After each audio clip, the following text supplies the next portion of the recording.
என்ன பேசுவது என்று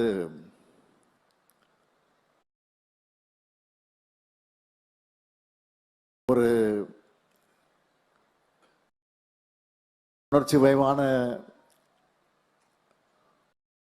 உணர்வுக்கு சென்று அப்படியே உங்களை எல்லாம் பேசாமல் பார்த்து கொண்டே இருந்தால் போதும் என்ற அந்த நிலையிலே தான் நான் உங்கள் முன்னால் நின்று கொண்டிருக்கிறேன்.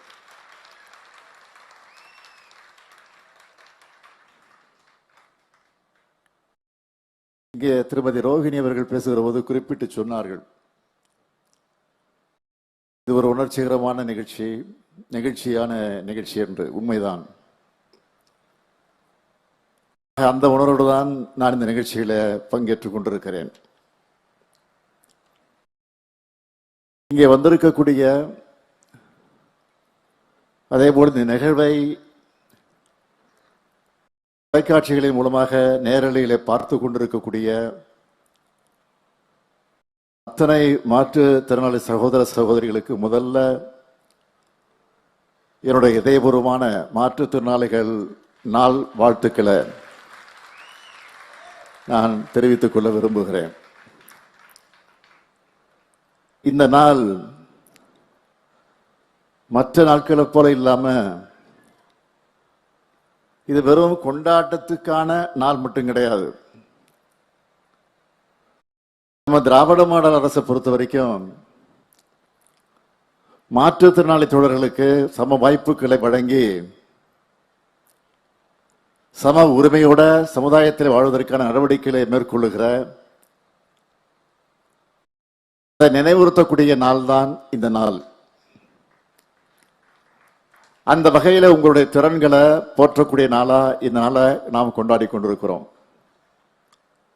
அதிலேயும் சமூக முன்னேற்றம் காண மாற்றுத்திறனாளிகளை உள்ளடக்கிய சமூகங்களை வளர்ப்பது என்பதை இந்த ஆண்டுக்கான மையக்கருவா ஐநா சபை அறிவிச்சிருக்கு. இந்த கருப்பொருள் தான் நம்ம திராவிட மாடல் அரசு நடைபெற்றுக் கொண்டிருக்கக்கூடிய பாதை. அதுல முக்கியமான மைல்கல் தான் இந்த விழா. இந்த விழாவிற்கு சிறப்பு விருந்தினராக மதிப்பிற்குரிய திருமதி ரோஹிணி அவர்களை ஏன் அழைச்சோம் என்று சிலர் கேட்கலாம்.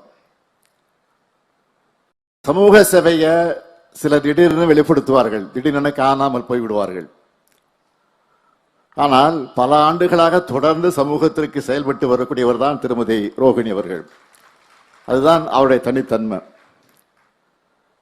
கம்யூனிச சிந்தனைகளை பரப்பக்கூடிய திருமதி ரோஹிணி அவர்களை திரைக்கலைஞர் என்று சொல்வதை விட சமூக கலைஞர் என்று தான் சொல்ல வேண்டும். அவரது பணி சிறக்க வாழ்த்துக்கள். அழைப்பு ஏற்று வந்தமைக்கு எனது நன்றியை நான் தெரிவித்துக் கொள்ள விரும்புகிறேன். மாற்றுத்திறனாளிகள் இந்த சமுதாயத்தில் முழுசா சார்ஜ் எடுக்கக்கூடிய வகையில பல்வேறு நடவடிக்கைகளை நாம் செஞ்சுக்கிட்டு வரோம். அதனுடைய உயிர் அடையாளமா நீங்க இருக்கீங்க. தமிழ்நாட்டு உள்ளாட்சி அமைப்புகள்ல புதிய மக்கள் பிரதிநிதிகளா நியமிக்கப்பட்டிருக்கக்கூடிய நீங்க 3631 மாற்றுத்திறனாளி சகோதர சகோதரிகளை வருக வருக வருக என்று நான் வரவேற்கிறேன்.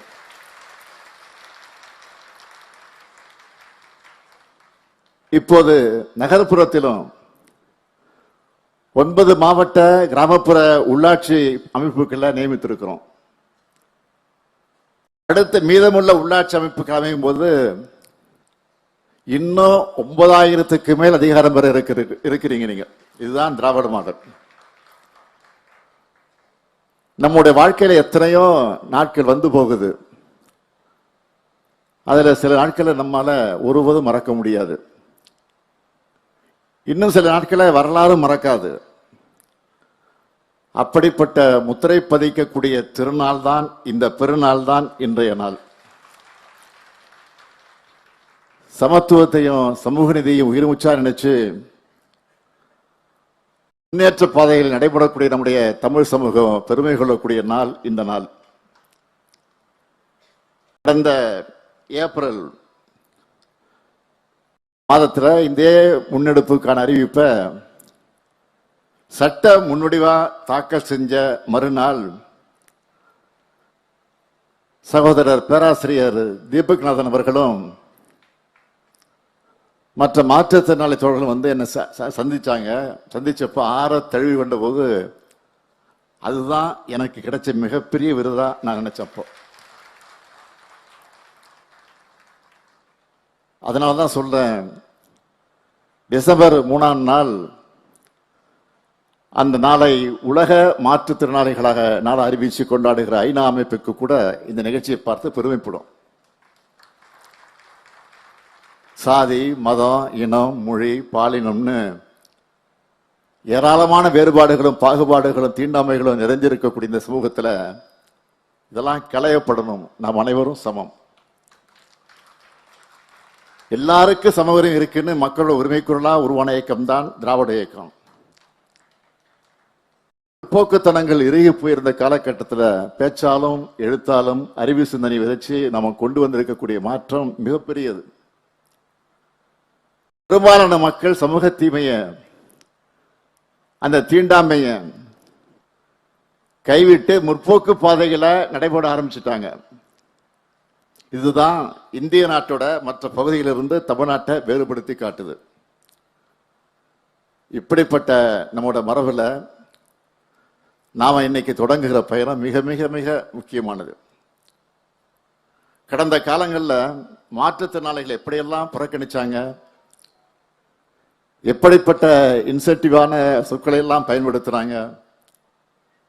வழிமிகுந்த வரலாற்றை நான் அதிகம் பேச விரும்பல, ஏன்னா இது புது வரலாற்றை படைக்கக்கூடிய நேரம் வந்தாச்சு. இப்போ புது வரலாற்றை மட்டும் இல்ல, அரசுடன் சேர்ந்து நீங்களும் படைக்க போறீங்க. முத்தமிழறிஞர் கலைஞர் அவர்கள் மாற்றுத்திறனாளிகள் என்ற சொல்ல உண்மையான உள்ளன்போடு அறிமுகப்படுத்தினார். அவர் ஆட்சி காலத்தில் தான் மாற்றுத்திறனாளிகள் நலனுக்கென தனி தலைமைச் செயலகம், அந்த அளவில் துறை தலைமை அளவிலும் இந்தியாவிலே தனித்துறையை கொண்ட தனிச்சிறப்பை தமிழ்நாடு பெற்றுச்சு. மாநிலத்தோட அனைத்து மாவட்டங்கள்லையும் கள அலுவலகங்களை இந்த துறை பெற்று இருக்குன்னா அதுக்கு அடித்தளம் அமைச்சது முத்தமிழறிஞர் முதலமைச்சர் கலைஞர் அவர்கள் தான். இதே வழியில நம்ம திராவிட மாடல் அரசும் செயல்பட்டு வருது. உங்களுக்கு புரியும், தெரியும். மாற்றுத்திறனாளிக்கு தேவை கருணை அல்ல, அவங்களுடைய உரிமை என்பதை உணர்ந்து இன்றைக்கு இந்த அரசு செயல்பட்டுக் கொண்டிருக்கிறது. அப்படி செயல்பட்டு வரக்கூடிய சில திட்டங்களை முன்னெடுப்புகளையும் பட்டியலிட்டு சொல்லணும்னா, மாற்றுத்திறனாளிகள் பொருளாதார மேம்பாடுக்கான அரசு துறைகள்ல உகந்த பணியிடங்கள் கண்டறியப்பட்டு 4 இடஒதுக்கீடு முறையில வாய்ப்புகளை வழங்க உத்தரவிட்டிருக்கிறோம். இதே போல தனியார் துறைகளையும் பணியமர்த்த மாவட்ட அளவிலையும் மண்டல அளவிலையும் சிறப்பு வேலைவாய்ப்பு முகாம்கள் நடத்தப்பட்டு வருது. தமிழ்நாடு அரசு மாற்றுத்திறனாளிகளுக்காக ஒவ்வொரு நிதியாண்டிலும் நிதியை ஒதுக்கிட்டு அதை உயர்த்திக்கிட்டே வரோம். 2021-22 நிதியாண்டில் 813 கோடியே 63 லட்சம் ஒதுக்கீடு செஞ்சோம். 2025-26 1432 கோடியே 70 லட்சம் ரூபாய் உயர்த்தி இருக்கோம்.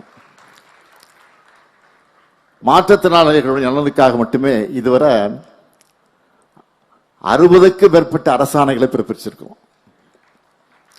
பராமரிப்பது தொகையுடன் கொடுத்திட்டதன் கீழே 2,11,391 பயனாளிகளுக்கு மாதம் 2000 ரூபாய் உயர்த்தி வழங்கப்பட்டு வருது.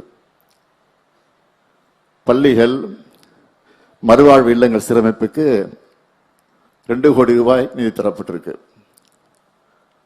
1.5 கோடி ரூபாய் செலவில் கூடுதலா ஒரு மாவட்ட மாற்றுத்திறனாளிகள் நல அலுவலகம் சென்னையில, வட சென்னையில செயல்பட்டு கொண்டிருக்கிறது. சுயதொழில் கடனுதவி திட்டம் மூலம் அளிக்கப்படக்கூடிய 25,000 ரூபாயை அறிவுசார் குறைபாடுடையோர், புற உலக சிந்தனையற்றோர், தசை சிதைவு நோயால பாதிக்கப்பட்டவர்களுடைய பெற்றோருக்கும் 15,000 ரூபாய்ன்னு நீட்டிச்சு ஆணை வெளியிட்டு இருக்கிறோம். மாநிலம் முழுவதும் இருக்கக்கூடிய 62 விளையாட்டு அரங்கங்கள்ல தடையற்ற சூழல் அமைய 37,20,000 ரூபாய் நிதி ஒதுக்கீடு செய்யப்பட்டிருக்கு. முதுகுத்தண்டம், அந்த முதுகுத்தண்டு வடத்தினுடைய பாதிக்கப்பட்ட மாற்றுத்திறனாளிகளுக்கு திருப்பூர், கோயம்புத்தூர், திருவண்ணாமலை மாவட்டங்கள்ல 3 சிறப்பு இல்லங்கள் தன்னார்வ தொண்டு நிறுவனங்கள் மூலம் செயல்படுத்தப்பட்டு வருது. 22 அரசு பள்ளி விடுதிகளில் தங்கி பயிலக்கூடிய மாணாக்கருக்கு நிதி உதவி அதிகரிக்கப்பட்டிருக்கு.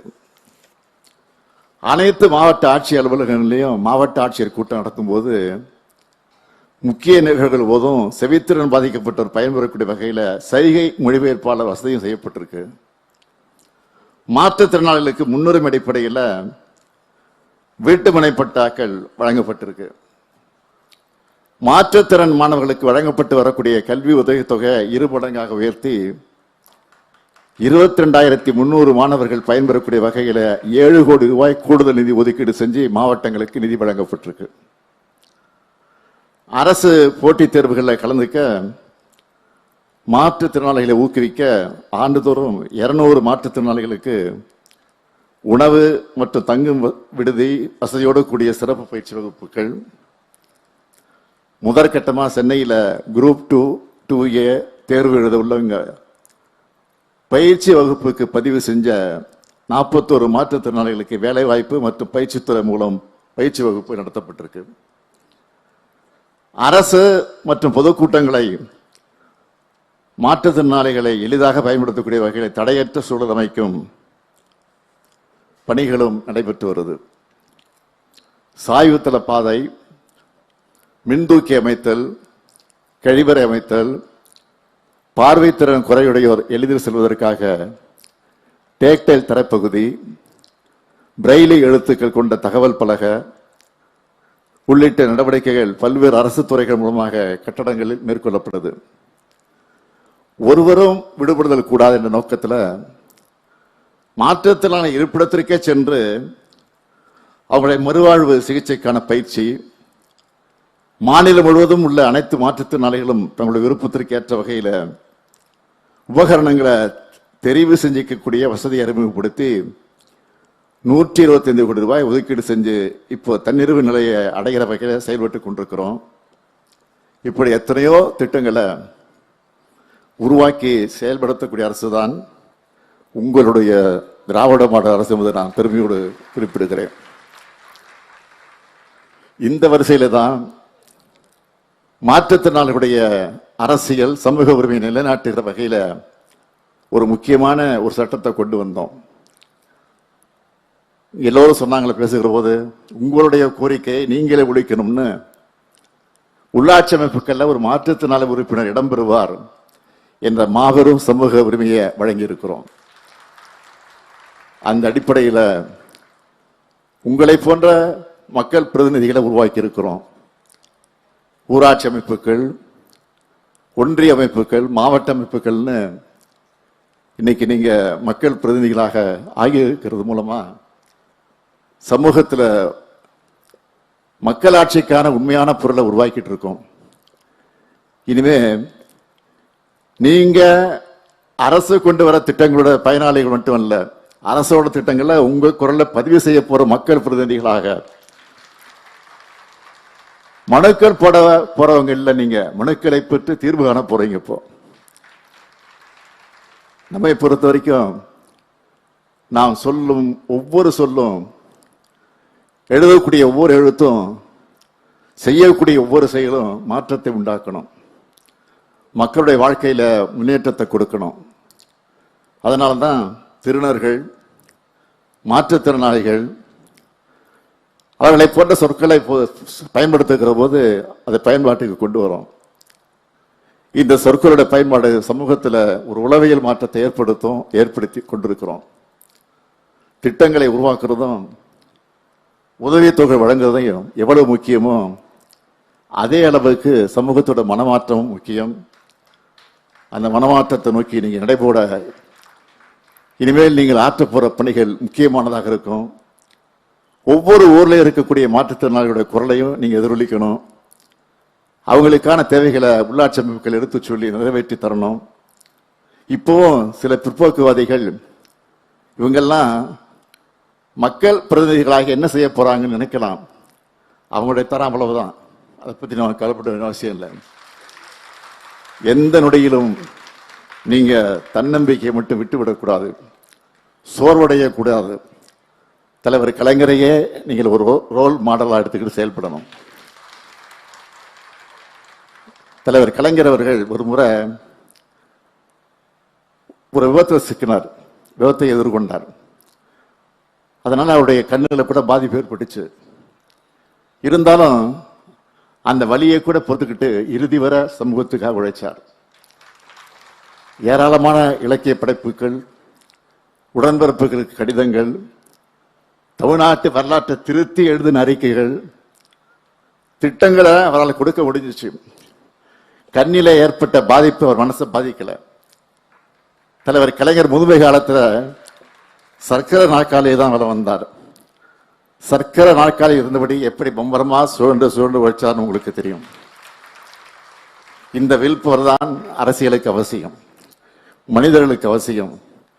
அதை நீங்க எல்லாரும் வளர்த்துக்கணும்.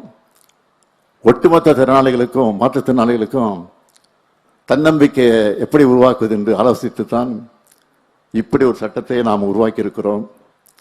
மக்கள் பிரதிநிதியாக நீங்கள் ஆற்றப்போகிற பணிகளை பார்த்து இதை மற்ற மாநிலங்களையும் முன்னெடுக்கணும். இதுதான் உண்மையான சமத்துவத்தையும் சமூக நீதியும் நோக்கி பயணமாக இருக்கும். உங்கள் பணி சிறக்க, வெற்றியடைய என்னுடைய மனமார்ந்த வாழ்த்துக்கள். நன்றி, வணக்கம்.